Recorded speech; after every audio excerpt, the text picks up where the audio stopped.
অভ্যুত্থানের পরে আমরা সবাই বিভাজিত হয়ে গিয়েছি। আমরা সবাই নিজেদের এজেন্ডা নিয়ে সবথেকে বেশি ব্যস্ত।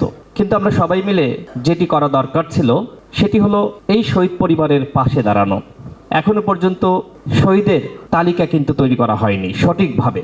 শহীদ পরিবার ক্ষতিপূরণ পায়নি। আহত যোদ্ধারা এখনো পর্যন্ত হাসপাতালের বিছানায় কাতরাচ্ছে। গত 4.5 মাসে সরকারের অর্জন কতটুকু সরকার নিজেও হয়তো বলতে পারবে না, আমরাও জানি না। আমরা দেখতে পাচ্ছি যে এখন নানান গোষ্ঠী নানান ধরনের আন্দোলন করছে।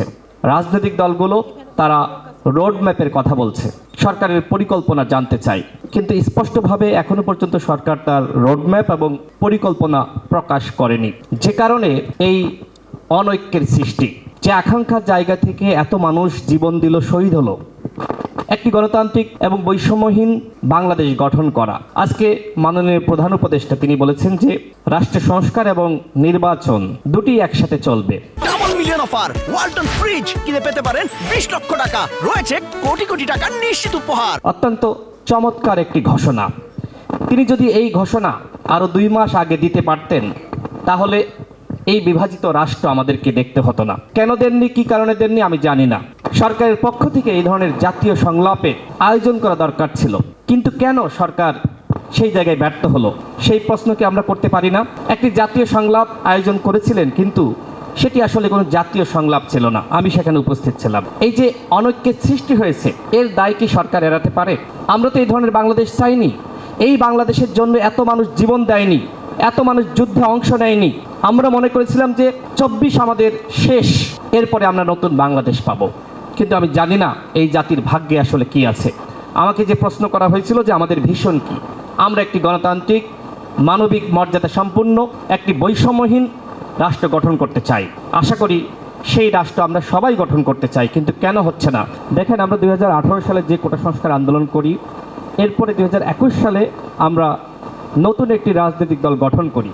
সেই সময় আমরা যেটি বলেছিলাম যে আমরা কোটা সংস্কার আন্দোলন সফল করেছি, এখন রাষ্ট্র সংস্কারের প্রয়োজন। ওই সময় আমরা 21 দফা কর্মসূচি ঘোষণা দিই। সেখানে আমরা স্পষ্টভাবে উল্লেখ করেছিলাম যে এই সংবিধানের মাধ্যমে কোনোভাবেই এই রাষ্ট্রের পরিবর্তন করা সম্ভবপর নয়, জনগণের ভাগ্যের উন্নয়ন করা সম্ভবপর নয়।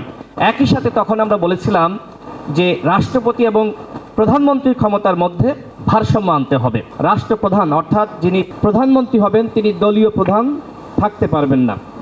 আমরা এই ধরনের সংস্কারমূলক আলাপ আমাদের 21 দফা কর্মসূচিতে আমরা দিয়েছিলাম।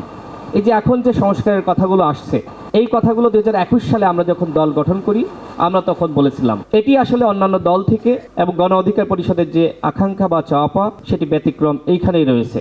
আমরা ওই সময় সংস্কারের আলাপ তুলেছিলাম এবং যারা ইয়াং, সামনে যারা আছেন, এইখানে যারা আছেন, সকলেই জানেন যে আমরা কোটা সংস্কার আন্দোলন সফল করার পরে আমরা রাষ্ট্র সংস্কারের কথা বলি এবং এটি অত্যন্ত গুরুত্বপূর্ণ বিষয় যে এই রাষ্ট্রের আজকে প্রত্যেকটা নাগরিক রাষ্ট্র সংস্কারের কথা বলছে। আমার মনে হয় যে প্রত্যেকটা রাজনৈতিক দল একই কথা বলছে, কিন্তু কি কারণে কেন আমি জানি না। আসলে দলগুলোর সাথে সরকারের দূরত্ব সৃষ্টি হয়েছে। আমি একটি দলকেও পাইনি যে দল বলছে না যে আমরা রাষ্ট্র সংস্কার চাই না।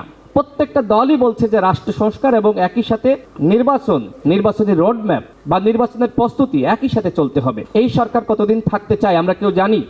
আনলিমিটেড কোনো কিছু ভালো না, সব কিছুর একটা লিমিটেশন আছে, এবং আনপ্ল্যান্ড কোনো কিছু ভালো না। সব কিছু পরিকল্পনা করাই ভালো, কিন্তু এখনো পর্যন্ত আমরা সরকারের পরিকল্পনা জানি না। হয়তো এই কথাগুলো বলার কারণে অনেকে আমাদের উপর মনক্ষুণ্ণ হতে পারে, কিন্তু এটি আমাদের অনুধাবন করতেই হবে। প্ল্যান মাফিক সবকিছু করা দরকার। সরকার যদি 1.5 বছর থাকতে চায়, সরকার তার প্ল্যান প্রকাশ করুক, 1 বছরের প্ল্যান আমাদের কাছে প্রকাশ করুক, কিন্তু আমরা এখনো পর্যন্ত অস্পষ্ট।